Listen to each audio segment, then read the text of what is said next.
There is significant history of aviation and travel in Sioux City, and one museum highlights all forms of transportation. In this week's edition of Hometown History, KTIV's Clayton Anderson checks out the Mid-American Museum of Aviation and Transportation. The museum at Sioux Gateway Airport showcases the history of aviation as well as ground transportation.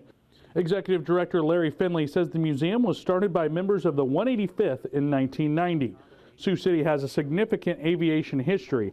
The Wright brothers flew in 1903, and in 1939 the city opened a permanent commercial airport, which at one time had 5 commercial airlines. Now Sioux Gateway flies one airline to Chicago and Denver, but Finley says there is rising interest in aviation currently in Sioux City. The Air Guard continues to maintain their manpower, flying the KC-135s.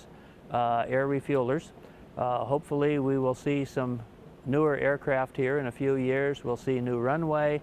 That will all have an effect on the economy here if we can attract regular airlines. The museum is a nonprofit and has a large collection of commercial and military aviation artifacts as well as several automobiles. We have a C-123 cargo aircraft outside.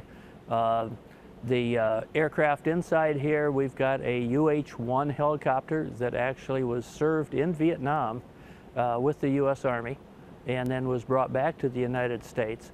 Inside the museum, you can find the Flight 232 Museum, which reflects images and artifacts from the flight that killed 112 people, but there were 184 survivors.